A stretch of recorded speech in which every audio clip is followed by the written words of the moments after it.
यंदा राज्याचा अर्थसंकल्प मुख्यमंत्री देवेंद्र फडणवीस मांडण्याची शक्यता. अजित पवारांच्या अकाली निधनामुळे निर्माण झालेली मोठी पोकळी. जिल्हा परिषद पंचायत समिती निवडणुकीच्या तारखा बदलल्या. आता मतदान 7 फेब्रुवारीला तर मतमोजणी 9 फेब्रुवारीला होणार.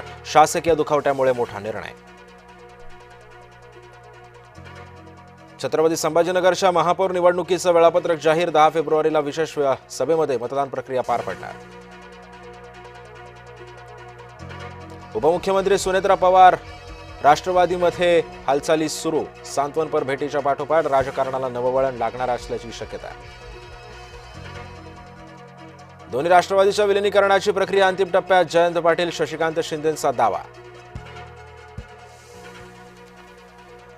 दादांच्या निधनाचा धक्का सहन न झाल्यानं समर्थकाचा मृत्यू. दिंडोरी तालुक्यातील सुदाम बोडकेंचं निधन. लाडक्या बहिणीसारख्या लोकप्रिय योजनांमुळे आर्थिक धोरणाची चिंता वाढली. आर्थिक सर्वेक्षण अहवालातून स्पष्ट झाली बाब. अंजली भारतीचं पुन्हा वादग्रस्त वक्तव्य. दिलगिरी व्यक्त करताना अंजलीचं पुन्हा वादग्रस्त वक्तव्य. निवडणुकीच्या तारखा बदलल्यानं शिक्षकांना फटका. हजारो शिक्षक टीईटी परीक्षेला मुकणार.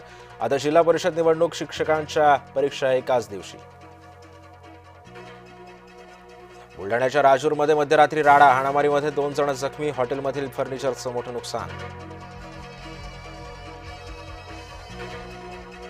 समृद्धी महामार्गावर हायवे ट्रॅफिक मॅनेजमेंटसाठी सिस्टीमसाठी गॅन्ट्री बसवण्याचं काम सध्या सुरू. 1 ते 3 फेब्रुवारी दरम्यान नागपूर आणि वर्धा या जिल्ह्यामध्ये ब्लॉक. 14 टप्प्यामध्ये 1 तासासाठी वाहतूक ब्लॉक घेण्यात येणार.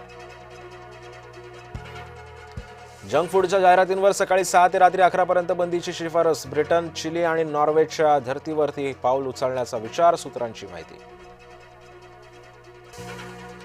आरसीबीची एक्सप्रेस सुसाट. यूपीवर एकतर्फी विजय मिळवत अंतिम फेरीमध्ये धडक. आज मुंबई इंडियन्सला विजय अनिवार्य. WPL मध्ये आज गुजरात जायंट्सशी होणार सामना. विराट कोहलीचं इंस्टाग्राम अकाउंट अचानकपणे झालं बंद. प्रोफाईल दिसत नसल्यानं चाहत्यांमध्ये नाराजी आणि थेट लिंकद्वारे अकाउंट सुद्धा ओपन होत नसल्यानं चिंता वाढली.